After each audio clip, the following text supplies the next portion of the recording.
Selamat datang di kabarinews.com. Saya John dari San Francisco dan hari ini we have Susan Chwae and also Joan Peterson. How are you guys doing? We're doing just fine, thank you. Okay. First of all, can you introduce yourself? Where you come from and how you became a culinary tour? Back in 1993, I started my company, Ginkgo Press, and the purpose was to write culinary travel guidebooks. And the reason I was doing that was that I had traveled extensively with my husband, and we had various opportunities to dine all over the world, and there were usually no menus in English and nobody who could explain the foods in English. And we did not want to go to tourist restaurants where they surely had menus in English because we wanted the authentic food. So we started eating things we didn't know what we were eating, but in the process we, learned. And then I decided that maybe what I could do is to write like a pamphlet and just describe menu items. But when I wrote my first book, I realized that there was so much more to write about. So it became a book and not a pamphlet. What's the title of the book? All of the books are Eat Smart in Some Country, How to Decipher the Menu, Know the Market Foods, and Embark on a Tasting Adventure. Okay, excellent. Mm-hmm. And how about you? Susan, please. I started in 1997. I came on board to help with the marketing and the book design and all that goes involved with that. Turned into the website. And then as the tour started, I started doing more of the logistics. And then in 2005, I started leading tours with Joan. And so I've been kind of involved in different levels. I don't do any writing. I help more with the publishing and then the culinary tours. Okay. So maybe the first question is, what is your impression with the Indonesian culinary? Well, can I backtrack a little on that first? Yeah, please go ahead. I was in Indonesia for the first time 47 years ago, only to Bali. And the reason that I went there was that my husband, who was a professor of theater and music and a playwright, had his plays selected to tour the military bases during the Vietnamese War. And we were gone 4 months and in the Pacific Rim. And then we were gone 2 months in the Caribbean. And since we were gone so long for 4 months, we had a vacation. And so we said, we're not going to stay in this particular country at the time. We're going to be here 3 weeks anyway. We're just going to go. And so we selected 5 countries. And one of them was Bali. Now, of course, Bali's not a country. Bali's Indonesia. But we fell madly in love with Bali, the people, and the food. And my fondest memory of that trip was discovering mangosteen. The fruit mangosteen. Yes. And it was so special that when I started the guidebooks, I said, we have to do Indonesia pretty soon because the food is wonderful. Now, the second time I went to Indonesia would have been about 25 years ago when I went there to research the food and spent, about a month or 2 there researching the food with a lot of help from Mr. Wong So. And it was amazing because it was so different, so very different. And going from one island to the next, the differences.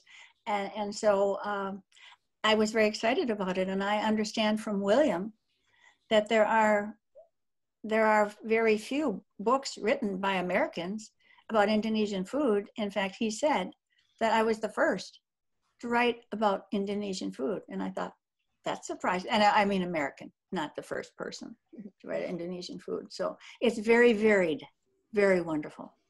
Very wonderful. How many places did you go?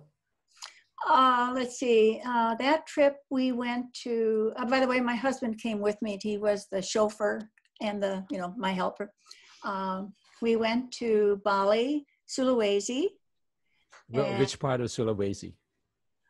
Actually, I don't remember where in Sulawesi we went to because there was so many other countries since then. And then we went to Sumatra and Java. And in Java, we went all through Java. And Sumatra, I believe we were mostly in the northern and the western part of Sumatra. We were also in Kalimantan, but I think, I don't remember which trip that was. And I remember less about that of the other ones. But I was quite surprised how different Bali was from 1973 and 1995. And Kuta Beach all of a sudden got more and more involved with the students and more touristy. Different between 1973 and now in Bali? Well, yes. Between the last time we were there was 2016. Susan and I led a tour with William. And Bali is basically far too different. If you want to see the real Bali, you need to get into the interior. And I remember in 1973, my husband and I, we rented a car and we would just, go to some particular place and we'd get out of the car and follow this road and we would all of a sudden be faced with the most beautiful rice paddies you have ever seen. Serene. Every once in a while you might see some man leading a water buffalo, irrigating or whatever. And it was so peaceful. And on our tour in 2016, we ended up, I don't remember the name of the place where we ended up, but there were huge buses there. And it was like being in a zoo. It was like we didn't see the real Bali. So I think that unfortunately, Bali is too different. I love the other Bali. Okay. How about you, Susan? I don't have anything to compare it to. I grew up understanding that Bali, was this beautiful lush green area with the rice paddy. So that's kind of what I was envisioning when we got there. And because we see so many things on the tours, we had just a certain amount of time and area that we could visit. And I would have to say it was much more touristy than I was expecting. We did have some beautiful time on the water on the beach, which was spectacular. But on our tour, which has now been rescheduled for next year, we are going to get a little bit more in depth into the area and see more of the lush green that I keep wanting to see. Now, what places do you like in Indonesia, beside Bali, of course? I liked what we had seen in Jakarta. I had some friends who lived in the eastern part. Might it have been Malang, maybe? I don't know if that's how it's pronounced, Malang. We like that. Jogja, like that a lot. Borobudur, some of those sites were amazing. Besides the sightseeing, what do you like about the cities like Jogja or Malang? The focus was always food. So in Borobudur, of course, isn't food. It's a spectacular site. But mostly I didn't do a lot of touristy things because the idea was to meet with chefs and go to food markets. My husband cooked for me all my life. And so going to those outdoor markets was very fascinating for us to experience new foods, such as the durian, which is not everybody's favorite. But mostly it was the food. So I don't think I have the answer to that question. Okay, so you write books from different countries. What other countries do you write books about? Well, we have 14 books now. And if I remember, you can help me, Susan. Brazil, Turkey, Indonesia, Mexico, Poland, Sicily, Poland, Morocco, India, Norway, Denmark, Germany, Sicily, and Portugal. And 3 of the books were not written by me. They were written by experts in those areas. And a few of the books that I wrote, I had a co-author. But for the most part, I wrote most of them. Now, on Southeast Asian countries, you have Indonesia and what other countries? I think that's basically it. We have India, of course, but that is That's not it. Yeah, that's not Southeast. Okay. that's not it. So right. that's about it. But because the book business is suffering, not just because of the virus situation, but and travel, but the book business is suffering. And so for us to spend a lot of time and money producing a book and not selling a lot of copies, we haven't added new countries since Portugal, which was 2017. But many of our books are ebooks, and that's easy because any updates can be done to that. But we have designed our books so that they never go out of date. The only thing that would go out of date immediately would be if we talked about what restaurants to go to, but we don't. We have started adding a chapter on the restaurants and chefs we met with. And that will never change because we were there on that day and that was it. And if that restaurant is no longer in business, it doesn't mean the book is out of date. So it was a lot easier than trying to publish all the time every 2 years or so and make that expense just to change that the restaurants weren't available anymore. Now, what makes the difference between the other countries compared to Indonesia as far as culinary tour? As far as culinary tour? Yes. Is your question? I think that every country is different. And Indonesia has one thing that no other country has, and that's my connection with William. Do you know William personally? Oh, yeah. Okay. I interviewed him a few times. Okay. Anyway, there is a woman named Chwae Owen, who is an Indonesian woman, and she's a cookbook author, writes Indonesian books. And she and I were friends through a culinary group, a world international culinary group. And when she found out that I was going to write a book about Indonesian food, she said, "You must get to know William Wongso." So she gave him my fax number. And all summer long, at about 3 o'clock in the morning, which would have been 3 o'clock in the afternoon in Indonesia, my fax machine went ring, ring, ring, ring, ring. And William was sending me more information about Indonesian food. And he made arrangements for me to get together with chefs in all the areas I went. And he did a spectacular thing. This was when he was still married. He and his wife and other women cooked a dinner that was gigantic.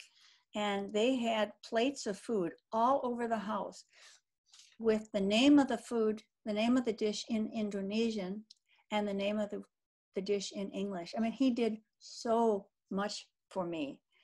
So I have never had that connection of somebody so devoted to his country and his food. Absolutely a wonderful, wonderful man. Okay, so I think for both of you, I'd like to ask, what do you think Indonesia is missing right now? Because if you ask, maybe in Europe, also in the United States, where Indonesia is, they may not know where Indonesia is. They may know Singapore or Malaysia or Thailand, but not Indonesia. So what do you think that Indonesia can improve their culinary tourism? I think that what they need to do is see that William is on a lot of shows. Now, Indonesia is as well known as the countries that you mentioned. It is not an unknown country. And at least I'm speaking from people who I know, and Susan would say the same, that it is not a surprise that we're going there. People don't say, why are you going there? What can you eat there? You know, we don't notice that. So we may not be representing all people in the world who are not Indonesians, but I think from experience, Indonesia is known. Okay, from your experience. All Mhm. right. Now, what things can Indonesia improve to get more tourism to Indonesia? Oh, I think that's a difficult question because I think just spreading the words, having chat groups, getting the word out, because this is where it's going to happen. I don't think there have been a tremendous number of Indonesian cookbooks, or in fact, a lot of countries don't have a lot of cookbooks, but there's people who write blogs, and there's chat groups. I mean, all this, the Zoom business, anything that is more current like that. I think that to increase that might be it. Any ideas, Susan? Well, I think culinary tourism is really growing exponentially right now, and so I definitely think it's marketing and just getting the word out. Exactly the same avenues that Joan talked about. I know, with culinary tourism just kind of really taking off, there are so many other countries that people are trying to focus on. So it's kind of just shifting that focus to more of the Asian countries like Indonesia. What is the biggest challenge? I know you mentioned earlier that the cost of doing culinary tourism is quite, especially when you write book, it's quite expensive. But other than that, what's the other challenges that you are facing at this moment? The virus. No The travel. virus, of course. And beside the virus? Well, our tours are, because they're culinary, we include all the meals. There's so many tours that don't include any of the food. And because we have such a wide variety, we'll have very high-end restaurants, and then we'll have little food stands along the way. So it's just really just trying to find that balance and finding the demographic. Our tours tend to be a little bit higher priced because of that. And we also want to include all the cultural aspects as well. So the combination can be a little bit more on the higher end. And so just finding that group of people that are wanting that kind of experience, which I think we've hit on quite well with our business. And we have a lot of repeat customers that have been with us for so many tours. Yeah. And sometimes they go twice. One woman went 3 times to Turkey. Yeah. To Turkey. Wow. Yeah. And just curious, how many times did you have a culinary tour to Indonesia? We had the one in 2016, and we're having one. It was going to be this year, but it's postponed till next year, just after Ramadan. Yeah. And the tour sold out in 24 hours. So It is sold out. And how many people usually you bring? About 8 to 12. We 8 want to a 12. small group. We want to have everybody eat at the same table.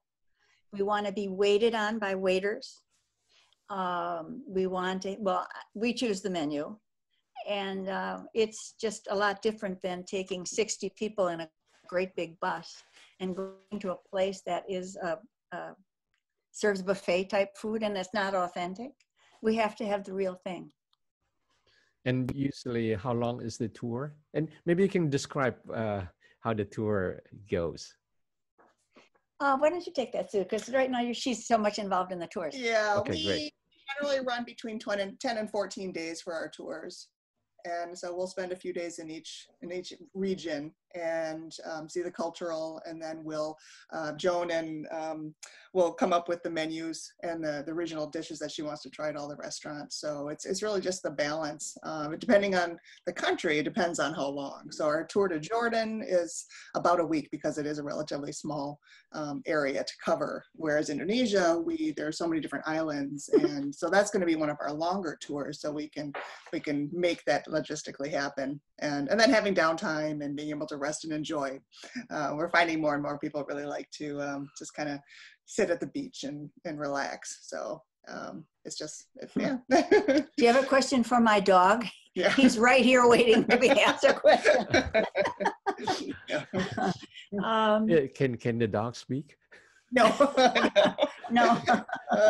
He has to stay home too. Can't Yeah. take the tours. So we work with tour operators in each country, and in Indonesia, we actually, William Longso and his group are the ones arranging the tour. And I have to say, having somebody at his level of culinary expertise arrange the tour is really spectacular, because we really hit some some really small places, and then also had these great experiences with multi-course meals, and then we I think we had lunch at the Palace with Miss Indonesia. So yeah, Miss Indonesia in 2016. Yeah. Was she went along, or She was there. She was there with her family, some of her family members. Yeah. So and then we great. did a spa treatment and a lot of coffee places and stuff. So yeah. No coffee luwak. No coffee luwak. Now, why is that? Well, actually, I brought some home. She brought some home. Yeah, but no, we didn't have time to try that. But you probably don't know this, but I led a tour to Turkey for William and his friends, 2007, and that was really fun because he brought a TV camera, and one of his friends was also a TV personality, and he brought a camera, and so we went to these restaurants with cameras and everything. It was remarkable to have them. I mean, they were so interested. It was so focused, intense. It was intense. These were real foodies. Yeah, and we're now actually just curious, Susan. You mentioned that actually you plan to have a tour this year, but because of the COVID, it got delayed. Now, can you kind of describe how the tour is supposed to be? Like day one, where you go, and day two, and so on. You might know more about where we were going on the tour. Oh, to the Indonesia tour. Yeah, this year. He worked more on the Indonesia tour. Yeah, I think we're pretty much going to be going to the same places that we were before. Do you have the? I can pull it up. Yeah, you can pull it up. And there were some things that we weren't even, actually discussing, because once we realized we were going to do it, it was a done deed, and we had to make a change because we were also going to go to Turkey, very close to the end of the Indonesia tour. And so William said, no problem, we just move it a few days like this. So it was pretty much what we had done the last time. Yeah. But we had this marvelous dinner that we'll have again. And I don't remember the name of the place offhand, but they made Jakarta, dishes. Or that's Namaz dining. You know that?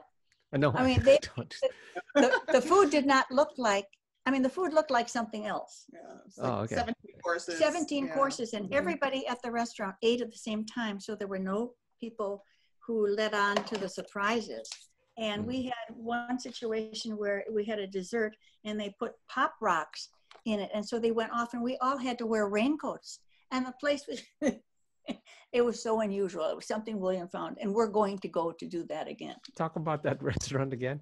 You have to wear a raincoat. Why? Well, because the pop rocks that get into the solution begin to pop. And they send up drops of it was a dessert, I think. It was ice cream. Yeah. Ice cream. And so to cover not to get our clothes all full of food, we these plastic raincoats that they gave everybody. They're little see-through, colored raincoats. And the name of the restaurant is Pop Rock, you say? No. Namaz. Yeah. Lamas. Lama. Namaz. Oh, Namaz. Okay. Namaz dining. Ask William about that. Yeah. It was really spectacular. Oh yeah, right. This I know the areas, but I really don't remember. I think all the restaurants: Jakarta, Sumatra, Medan, which is Sumatra, Bali, and Lombok.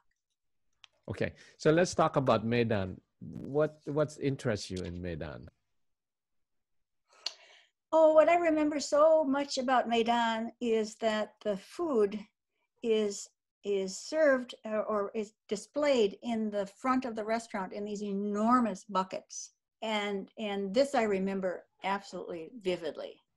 I don't think I could remember all the foods that we had because it all begins to get together with the other tours that we lead.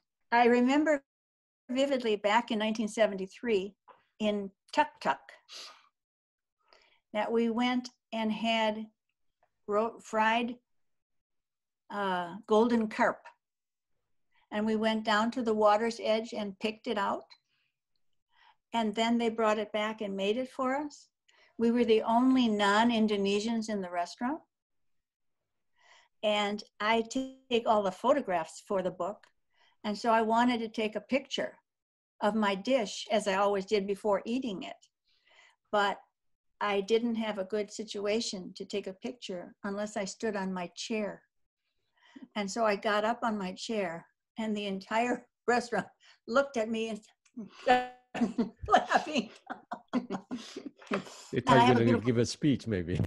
You're right. Yeah. And this is my dish. So that was really wonderful. I also remember that on my first trip to Indonesia, I began to wish that I could have a little bit of the flavor from home.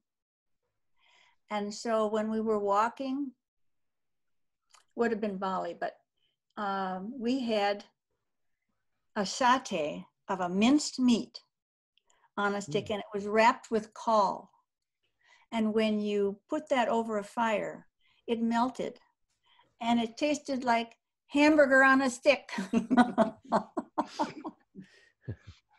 Okay. So, you know, when you're out traveling and the foods are different, but they may not be different, but the preparation is different, that it just tastes a little different. So it's always nice to have a little bit of the taste of home. Wouldn't you agree? Mm-hmm. Yeah. Mm-hmm. And the other city that you mentioned is, I believe, is that Sumatra Barat that you are going to? Yeah, we're going to Sumatra. Yeah, Sumatra. What city? Sumatra. Yeah. We're going to be in Padang? Yeah, we'll be in Medan for sure, but Padang, I mean Sumatra Barat. Okay. And what do you like about Padang? I mean, we always go back there because we love the food. Okay. How about Lombok? How about the food Never over been there? to Lombok before. I'm Lombok sorry? to us. We added Lombok. I've not been to Lombok Oh, you're before. not? Okay. All right. So that's going to be something new for you guys. Right. Okay. One of the things I remember most are the markets and going into the markets. And I think really what we don't have here in the United States, as they do anywhere else really that we go to, are these fantastic food markets that the smells, the taste, the sounds, you don't really get to see that here. And so I think it's a really big, important part of the culture are these markets that we go to. And we'll be in Bali, I think. So yeah, we'll go to markets everywhere, and also we will sample foods from the street vendors. Mm-hmm. And we as travelers, not necessarily just Americans, but a lot of people who are traveling are told never to eat street foods anywhere in the world because of the possibility of something that's different, that might disagree with you, and so forth. But with William, we just said, whatever, William. So we stopped at all sorts of places, and everybody seemed to know who he was, you know. Yeah. And you can't really understand the food of any culture unless you can really get to that level. And so all the countries we lead tours, all of our operators know exactly where to take us. And everybody still says, is it safe? Is it safe? And it's, well, we wouldn't take you anywhere that we, didn't understand or, know. So. And so far, anyone got stomach ache? No, we've never. Maybe I have. Maybe I have, but none of our people have. None of our, and I can remember in Morocco, people drinking out of the glasses that have been washed in the little buckets they have next to them, and they're just really tough people. Okay, very interesting. Okay. Where's your home in Indonesia? Jakarta. I only lived there for 6 years. Oh, really? Yeah, I most of my youth is. In Europe for 6 years, and then Thailand 3 years, and then Indonesia 6 years, and then afterwards in US. So I think the longest is here. I was kind of brought up here in a way, but I came here when I was 16. So long time ago. 71. What is your last message for our readers? I would like your readers, those who have never been to Indonesia, to get there as fast as they can, because there's many wonderful things to sample, and the people are very generous and kind, and it would be a wonderful trip, and they should always try mangosteen. Mango sweet. Not durian. Sure, they can try durian. Okay. Yeah. I myself don't like durian that much. Really? I can remember one time when with William, he said that we should look for the durian that are from Bangkok, that they were a little better. There was a little less odor from the fruit. Also, Malaysia, they got pretty good durian. Yeah. Yeah, But when they don't allow those fruits in public terminals and bus stations. Yeah, that's true. And even plain, I think they disallow that. Yeah, because of the smell. Yeah, exactly. Yeah. Yeah. Okay. Any last message from Susan? I think just that really the only way to get to know a country and its people and the culture is through the food, and to not be afraid and get out there and explore and eat what you can. All right. Stay away from the tourist joints, Yeah. the fast food joints of the world. That's not Indonesian food. That's not any food. Yeah. Okay. All right. Excellent. Thank you for the time that you share with us. And untuk pemirsa Kabari, saya John Uy. Sekian dulu, sampai kita berjumpa lagi. Terima kasih.